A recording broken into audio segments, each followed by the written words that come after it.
Got the book of Psalms, chapter 73, verse 3. For I was envious at the foolish when I saw the prosperity of the wicked. Verse 4. For there are no bands in their death, but their strength is firm. Verse 5. They are not in trouble as other men, neither are they plagued like other men.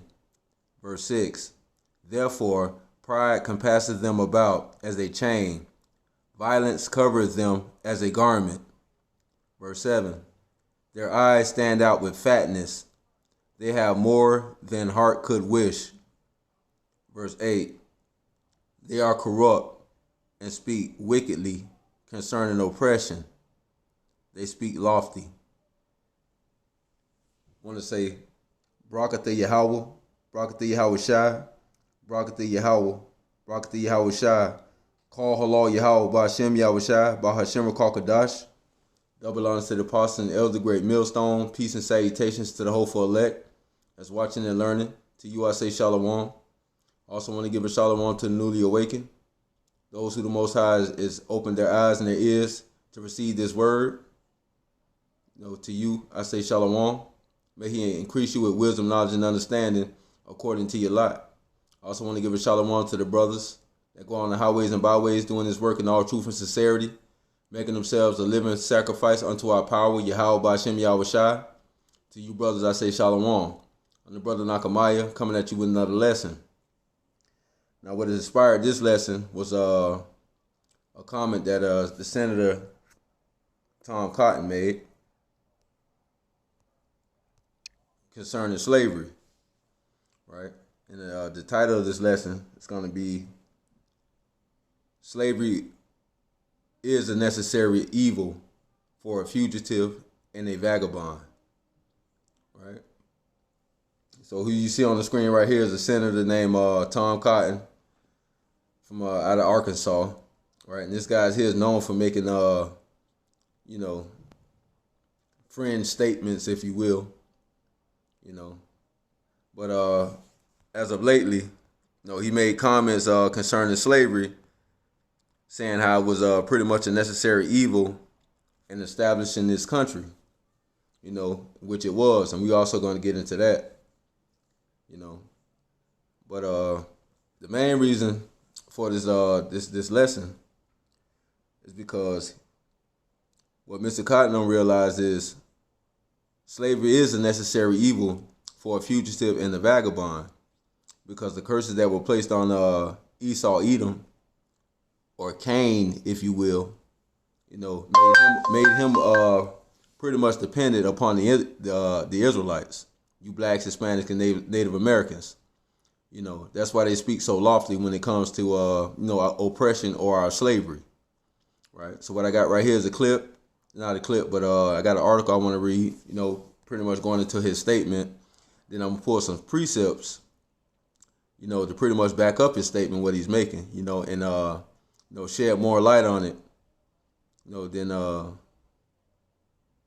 put more understanding on it than what Mr. Cotton is portraying, because he also lacks wisdom, knowledge, and understanding when it comes to the true purpose behind our our captivity and our slavery. So I hope this lesson is edifying. I'm gonna say, call halal Yahweh Ba'Shem Yahweh Shai Ba'Hashem Rakakadash. May he bless this lesson. Let's go ahead and get into it. All right. So what's pretty much happening now is they want to change the curriculum in school when it comes to concerning our slavery, right? Well, we'll get into some of it when we get into this article. All right. Now, he made this statement a couple of days ago, maybe like 3 days ago. July 26th is the article, right? So let's just go ahead and get into it, and hopefully that'll be edifying. All right. Now, just believe this is the Washington Post that posted this. Let me see.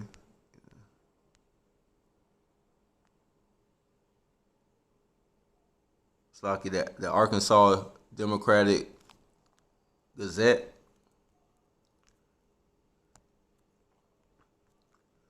Washington, a New York Times-based school curriculum emphasizing American slavery instead of American independence has been targeted by U.S. Senator Tom Cotton, right?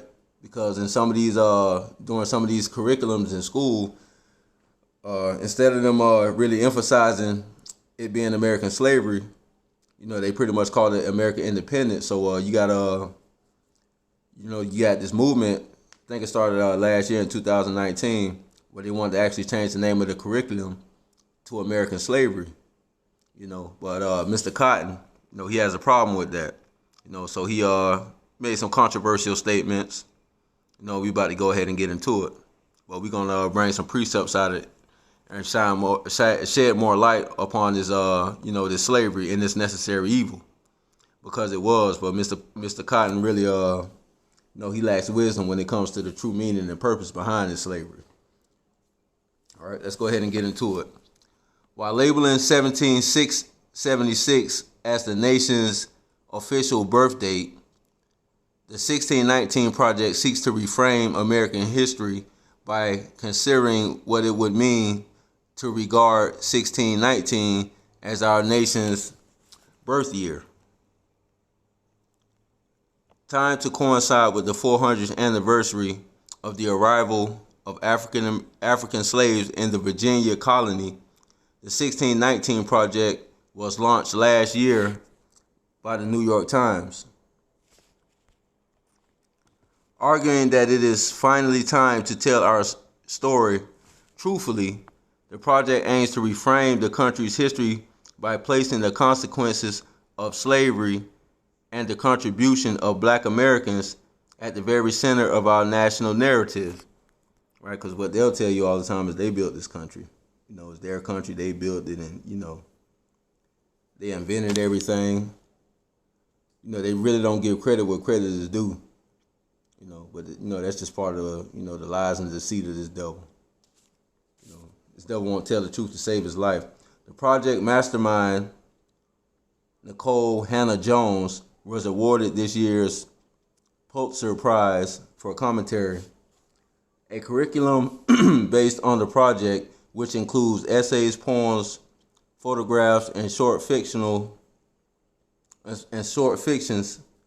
by a variety of contributors, was also created. The result of a partnership between the Times and the nonprofit Pulitzer Center, the curriculum is intended for use in primary and secondary schools nationwide. So this is what they want to, start teaching in these schools when it comes to slavery, right? Instead of your standard slavery classes that they've been teaching over the years, right? Which really don't teach nothing, And the Save Cotton's proposed law, in the Saving American History Act.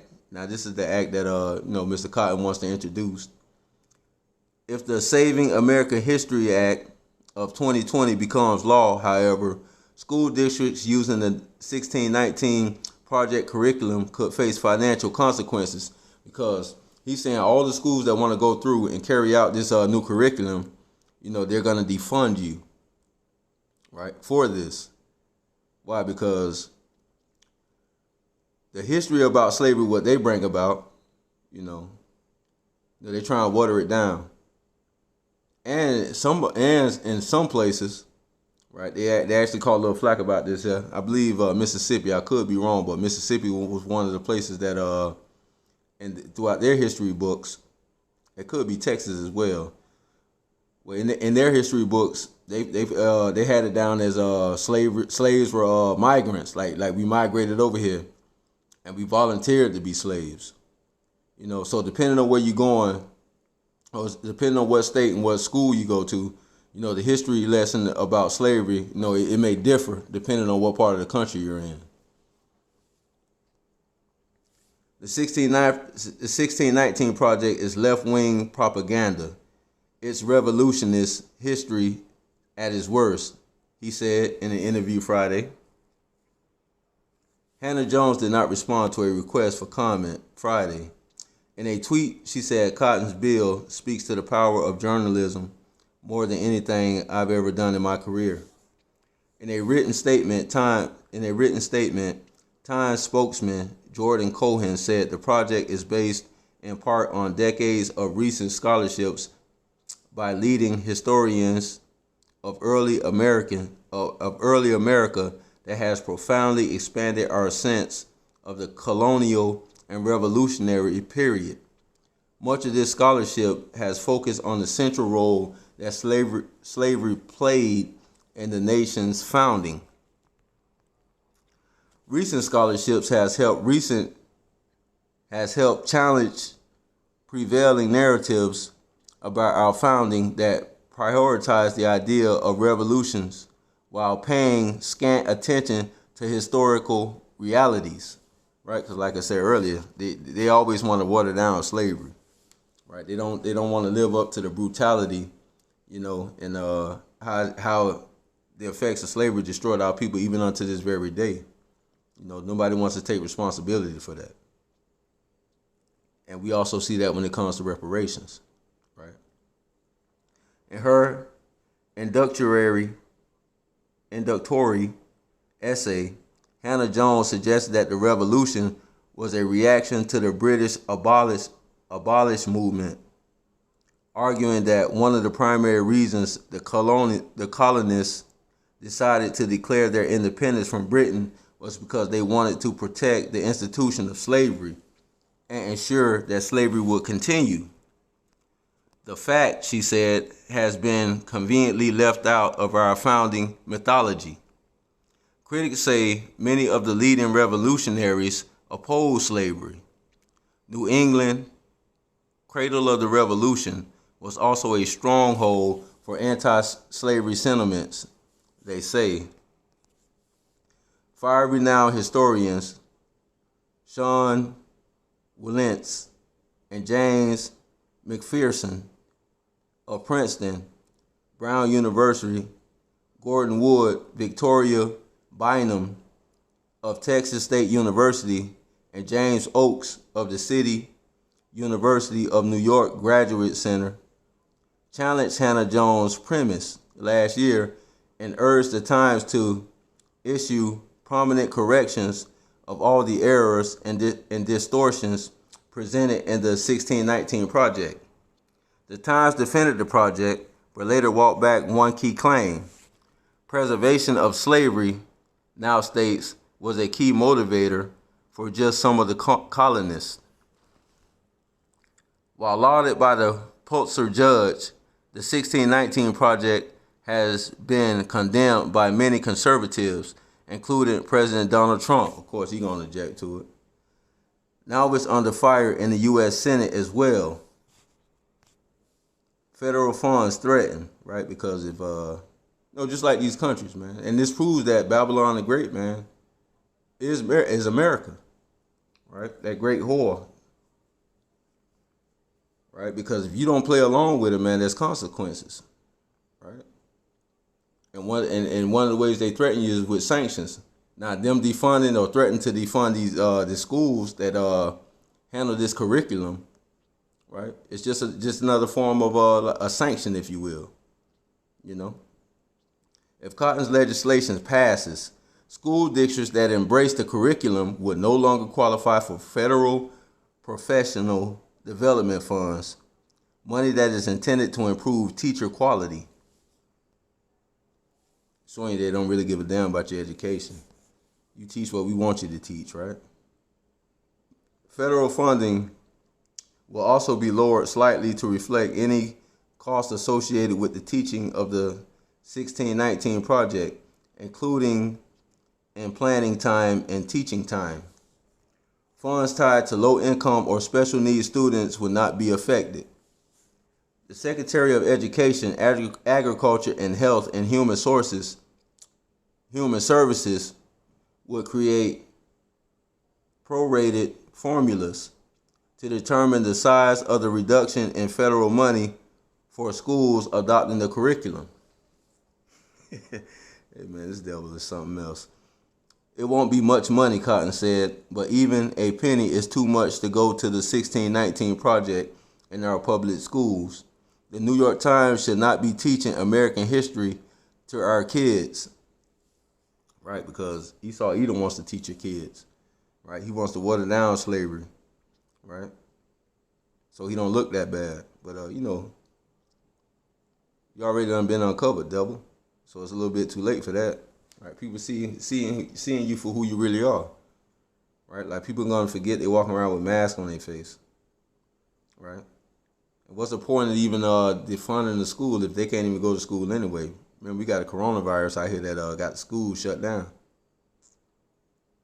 Capitol Hill isn't the place where the curriculum decisions are typically made, Cotton acknowledged.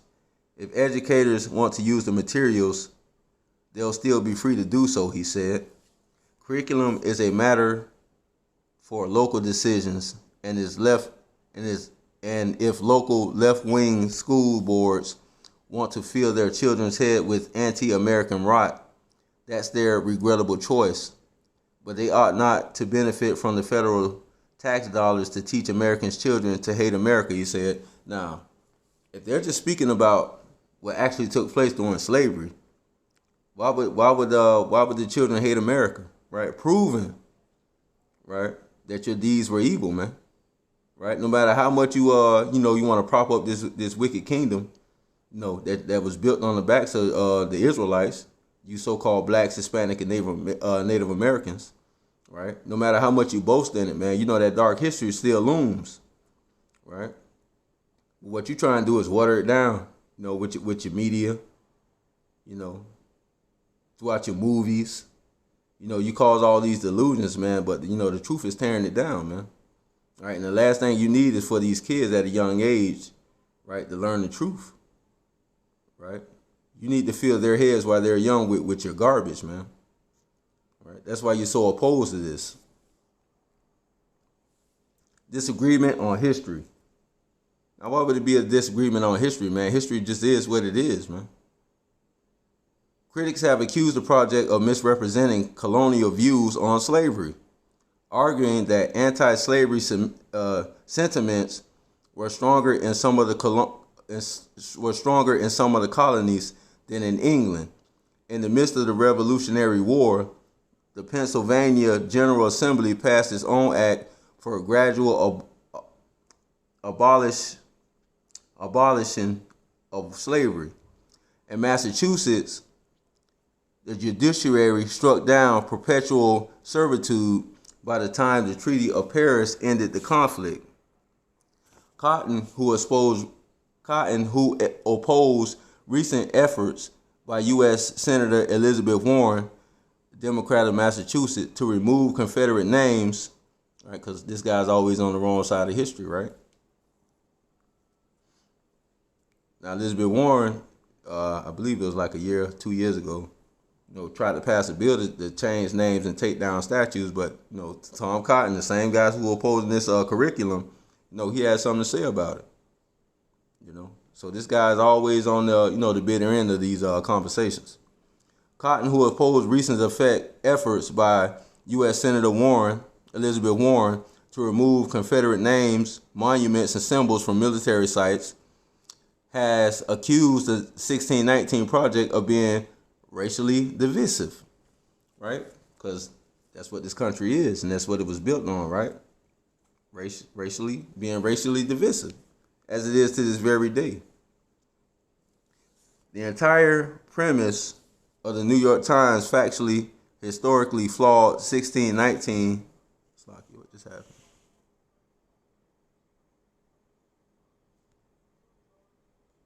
Slocky. The entire premise of the New York Times factually, historically flawed 1619 Project is that America is a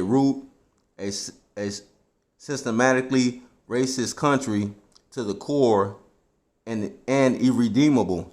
And it is, man. Right? Everybody knows that. I reject that root and branch, Cotton said Friday. America is a great and noble country founded on the proposition that all mankind is created equal, right? Except when you look into the Constitution and see that, you so-called blacks, Hispanics, and Native Americans are just 3/5 of a man, right? But we all created equal. We have always struggled to live up to that promise, but no country has ever done more to achieve it. Why are you struggling to live up to that promise? because you was built off of racism, man. Right? You see how you say one thing, man, you talking out both sides of your face, man, because you speaking with that forked tongue. That's what he say to the people who consider Confederate statues and military-based names racially divisive.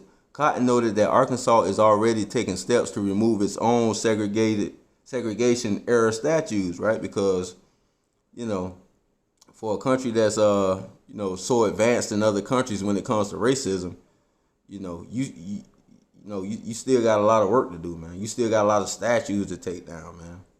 Right? So you just talking out of both sides of your face, man. I have no problem with people debating that in a conservative, reasoned, deliberate fashion, he said. What I can't tolerate, what I think no one should tolerate, are angry mobs tearing down statues of anyone.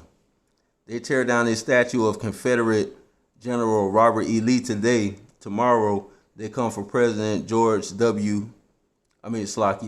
They come for President George Washington and for Abraham Lincoln and for Ulysses S. Grant, right? Because, all of them got to come down, man, because all your forefathers are wicked. Rapists, murderers, right? This is who you glorify, man, because the earth has been given into the hands of the wicked, right?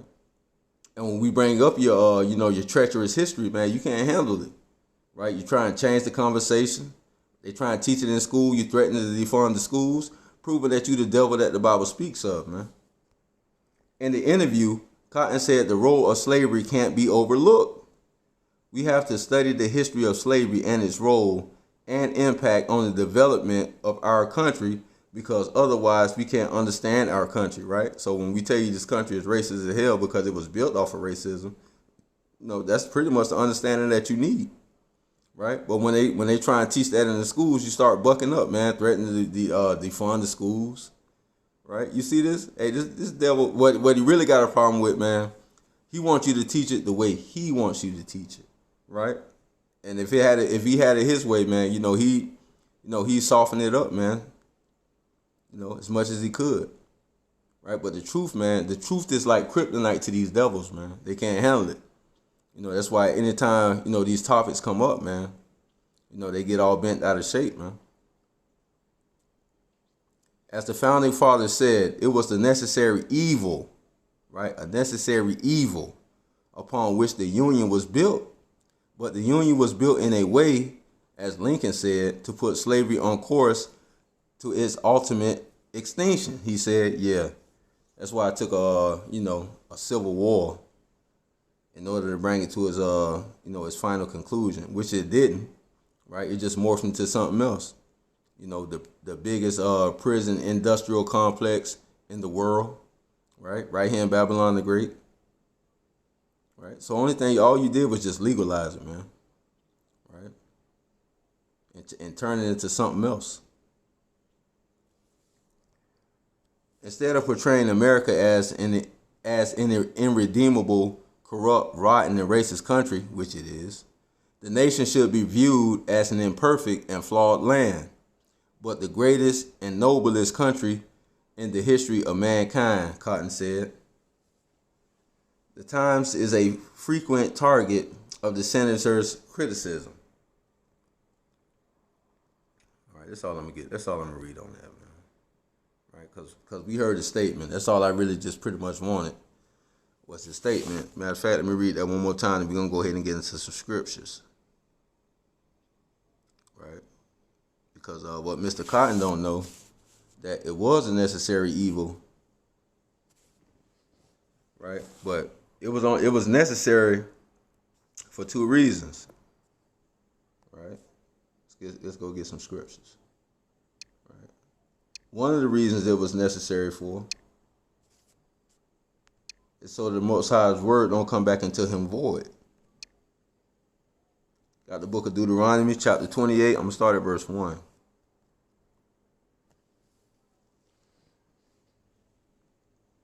Because what the Most High, pretty much assured his children, which would be you blacks, Hispanics, and Native Americans, the children of Israel, once he delivered us out of captivity, that first Egypt, right?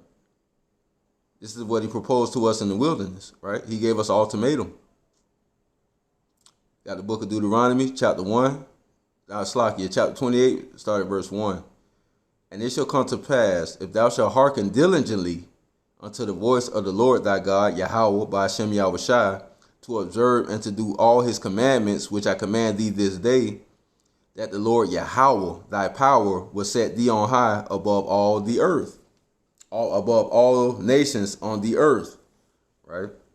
So this was part of the, part of the propositions that the Most High made with us, man, when he brought us out of, that captivity, out of Egypt, right?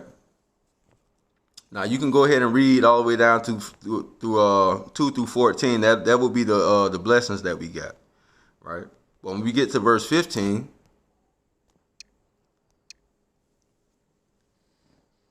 the Lord said this.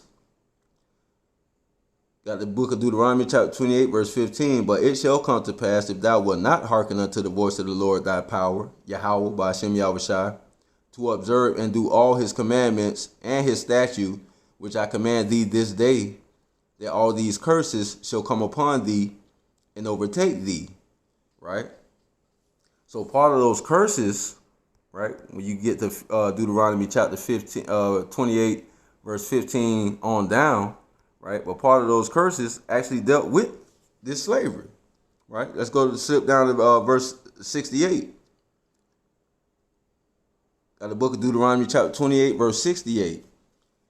And the Lord Yahweh shall bring thee into Egypt again with ships. Now the word Egypt is just interchangeable with slavery. And also in the book of Revelations, Babylon the Great, which is America, is also known as spiritual Egypt and Sodom, right? But this is prophecy. So this is why our slavery was, a necessary evil, because the Most High told us if we didn't follow his law, statutes, and commandments that, it will come upon us. And as the scriptures tell us, the Lord's words will not return unto him void. So they had to take place, right? So it was a necessary evil in that fact, right? Verse 68, and the Lord Yahweh shall bring thee into Egypt again with ships, by the way whereof I spake unto thee, thou shalt see it no more again. And there you shall be sold unto your enemies for bondmen and bondwomen, and no man shall buy you, right? So the whole reason for us going into captivity is because we disobeyed the laws of the Most High, Yahweh by Hashem Yahushai, right? So he had to put these curses upon us. All right, so let's go up to verse 65. And among these nations shall thou find no ease, neither shall the sole of thy feet have rest, but the Lord Yahweh shall give thee there a trembling heart, and a failing of eyes, and a sorrow of mind. Verse 66. And thy life shall hang in doubt before thee, and thou shalt fear day and night, and shall have no assurance of thy life. Right? Because that's all a part of being in captivity under a ruthless nation of people, man. Especially the wicked, Esau, Edom. Right? This is part of the curses that the Most High put upon his people for disobeying these laws. Right? Let's go. Let's go up again. Let's go to verse 33. Right? Because everything that took place during slavery, man,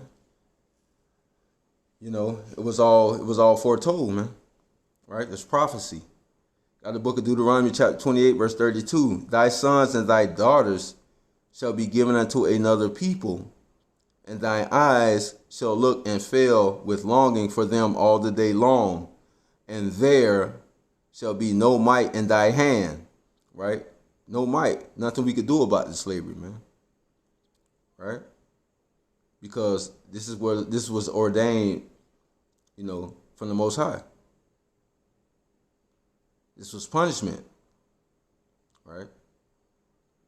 Verse 33, the fruit of thy land and the fruit of thy labors shall a nation which thou knowest not eat up, and thou shalt be only oppressed and crushed always.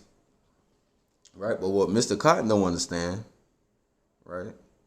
Slavery was a necessary evil, especially when it comes to him.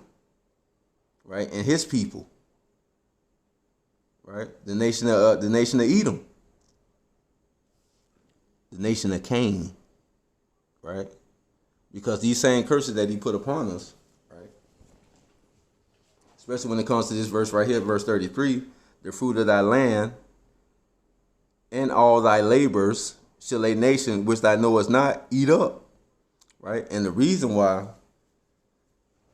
Mr. Cotton, you feel that slavery was a necessary evil is because you yourself or your people, right, or your nation, right, you can't till the ground, right? But that's something that's something you fail to, that's something you fail to add in. Let's go to the book of Genesis, right? This is why it was a necessary evil, because you, Mr. Cotton, and your people, descendants of Cain, can't till the land, right? So you need slavery, man, right? Slavery was a necessary evil for you in order for you to survive, right? And we finna prove that right now, right? Let's go to the book of Genesis, chapter 4. We're going to start at verse 12, right? Now, these are the curses that the Most High put upon Cain, right? Who came back as Esau, right? This is why slavery was, a necessary evil. Because you are helpless, Mr. Cotton, right? Let's get it. Got the book of Genesis, chapter 4, verse 12. Actually, let's start at verse 11. No, let's start at verse 10.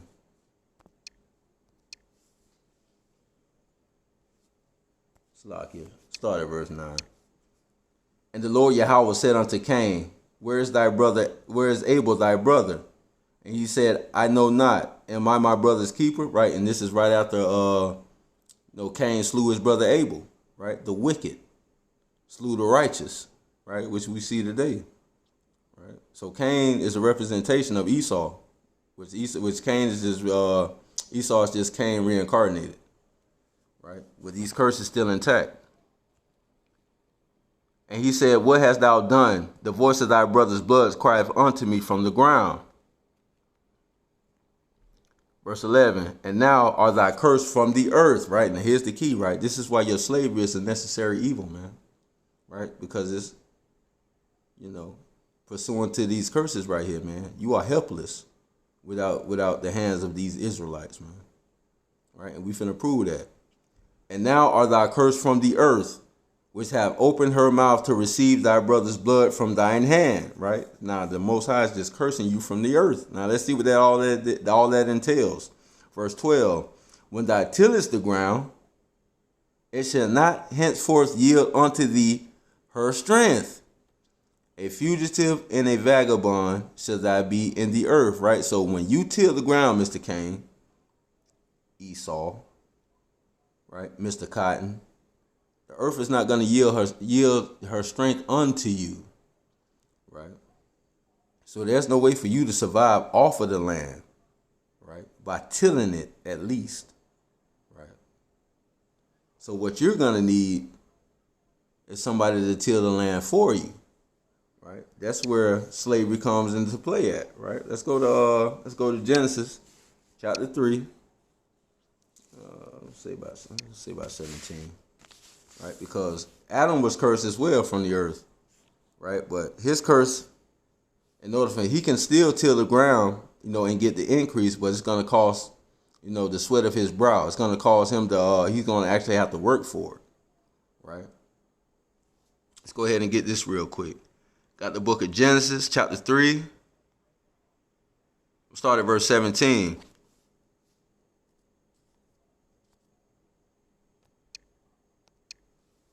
And unto Adam he said, because thou hast hearkened unto the voice of thy wife, and hast eaten of the tree of which I commanded thee, saying, thou shalt not eat of it, cursed is the ground for thy sake, and sorrow shalt thou eat of it all the days of thy life, right? And sorrow. So he cursed the ground of Adam as well, right? Verse 18, Thorn also and thistles shall it bring forth to thee, and thou shalt eat the herbs of the field.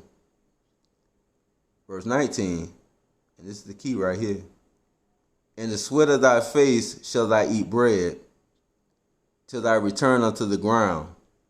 For out of it was thy taken, from dust thou art, and unto dust shall thou return. Right? So Adam can still till the land. Right? But you, Mr. Cain, Esau, Tom Cotton, right?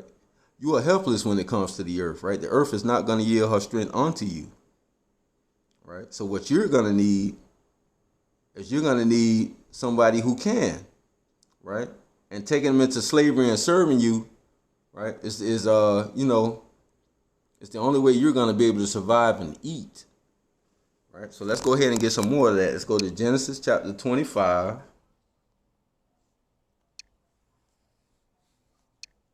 Verse 27. Sorry, verse 27.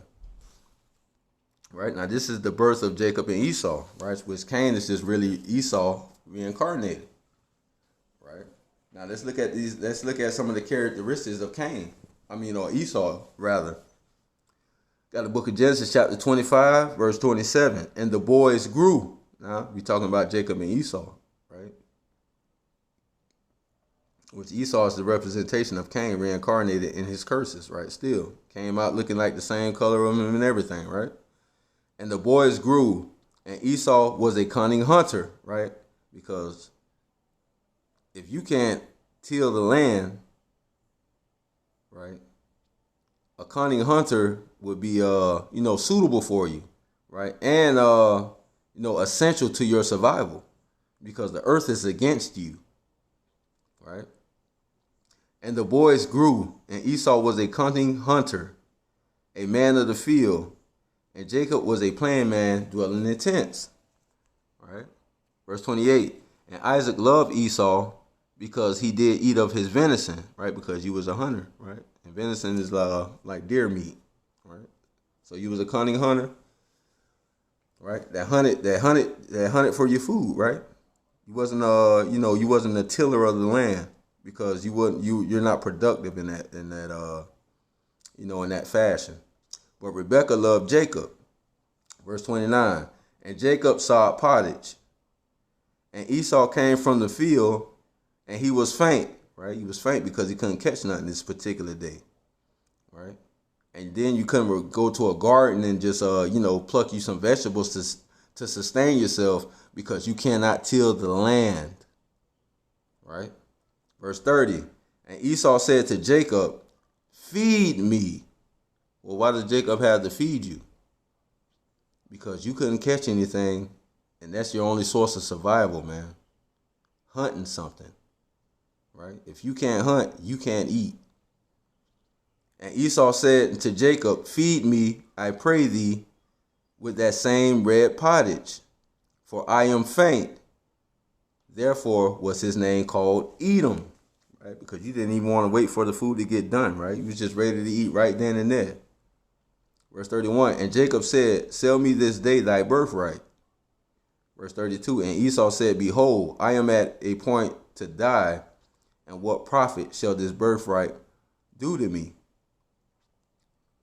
Right? Not knowing that the same birthright that you got, man, it's going to allow you to inherit the earth, man, forever. Right?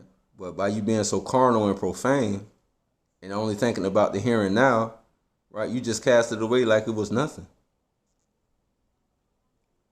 Right? But it was all prophecy. Right? But the point here is you were about to die, or you felt like you was about to die because you couldn't catch anything.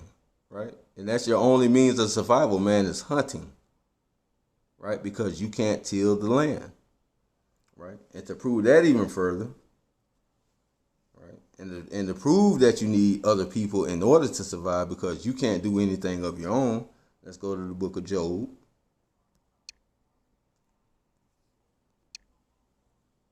Chapter 30. Start at verse 1.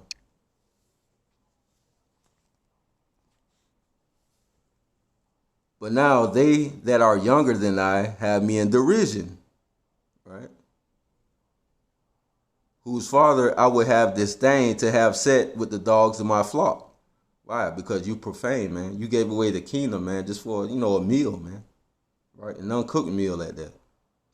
Verse 2, yea, whereto might the strength of their hand profit me, in whom old age was perished, right? No knowledge, man. Right? A base man. Verse 3, for want and famine, they were solitary. For what? For want and famine, they were solitary. Why? Because you can't till the land, man. You can't do for yourself. You need people, man.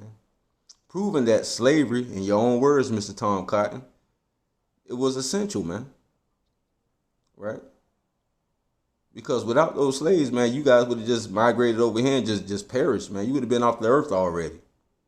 Right? Verse 3, for want and famine, they were solitary, fleeing to the wilderness in former times, desolate and waste. Verse 4, who cut up mallows by the bushes and juniper roots for their meats, right? And these mallows and these juniper roots, right? You don't have to till the land for that, right? These are wild weeds, right? That grow, man, right? Proving, right, that you're a base man, that slavery was essential to your very survival, man, right? That's why you talk lofty when it comes to oppression. Verse 5, they were driven forth from among men.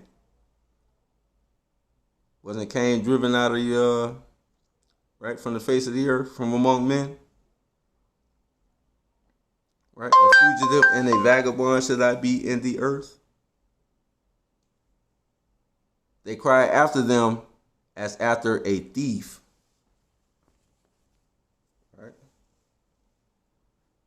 You see that? To dwell in it, verse 6, to dwell in the clefts of the valley, in caves of the earth, and in the rocks, right? Because you helpless, man. You're a fugitive and a vagabond that cannot reap, that can't till the earth. Right? So just being a caveman or just a vagabond is all that you can be, man. Right? That can't do for himself. That's gonna depend on slavery. That needs slavery, and the Most High knows that too, right? How do we know the Most High? How did we know the Most High? Knew you would be dependent upon be dependent upon slavery, or you would need slaves. Genesis 27. Let's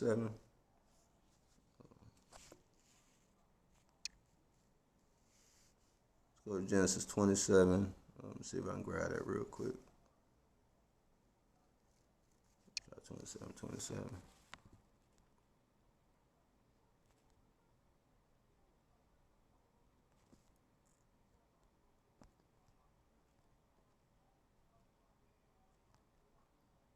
Your father knew you needed help, man. Right? Because without this blessing, man, you would have perished a long time ago. Got the book of Genesis, chapter 27. I'm going to start at verse 38. And Esau said unto his father, hast thou but one blessing, my father? Now this is after Jacob got the blessing. The same blessing that you sold, man, for for an uncooked meal. Right? And Esau said unto his father, thou hast but one blessing, my father? Bless me, even me also, O my father. And Esau lifted up his voice and wept. Right? Verse 39. And Isaac, his father, answered and said unto him, behold, thy dwelling shall be the fatness of the earth and of the dew of heaven from above. Verse 40, and this is the key. And by thy sword shall thy live. Why? Because you're a fugitive and a vagabond that can't till the earth. Right? So this sword is going to allow you to survive, man. Right? It's going to allow you to take your brother into slavery who's going to be able to till the ground and provide food for you, man. For you and your family. Right? And to rule for a little while. Right? It's going to allow you to come out of those caves, man. Right? It's going to allow you to not eat juniper roots or mallows by the bushes. Right? This is why slavery was essential, man. For your people, anyway. Right? This is why it was a necessary evil, man. Because it was essential to your survival. Right? So while you talk lofty about, slavery, you need to tell the whole truth, man. And be honest about why slavery was really so essential. Because without it, you've been dead already. All right, let's go to the book of Galatians. I made this too long.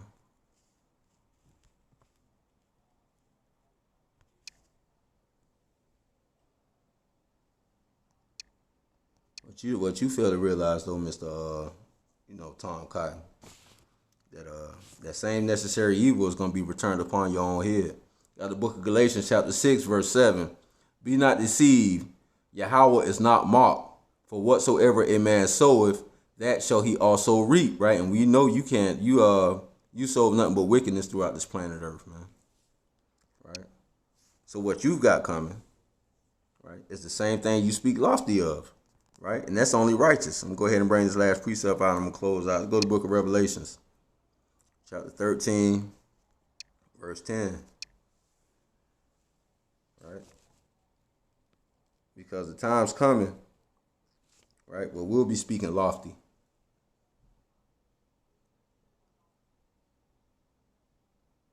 And this is going to be your lot. Now, we heard you. Now, let's listen to these scriptures. Got the book of Revelation, chapter 13, start at verse 9.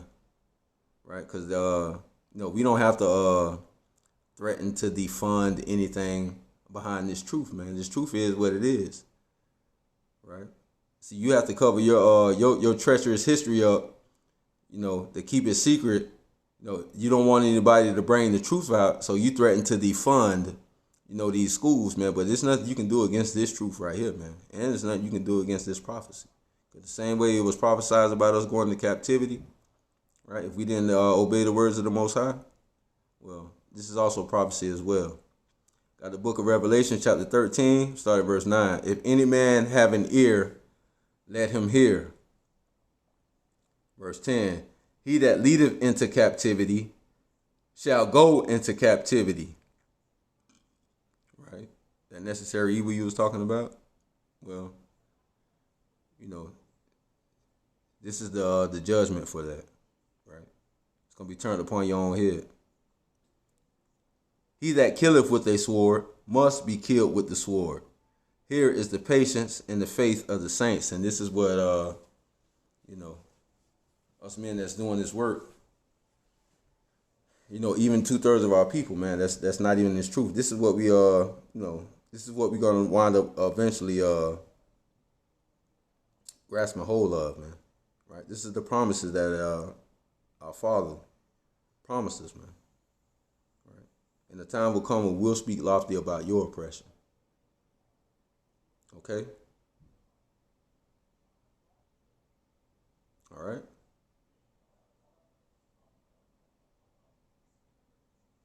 Hope this lesson was edifying. I want to say, call halal Yahweh, by Hashem Yahushai, by Hashem Rakakadash. Double honors to the apostle and the elders, a great millstone. Peace to the hopeful elect that's watching and learning. To you, I say shalom. I'm the brother Nakamaya. Shalom.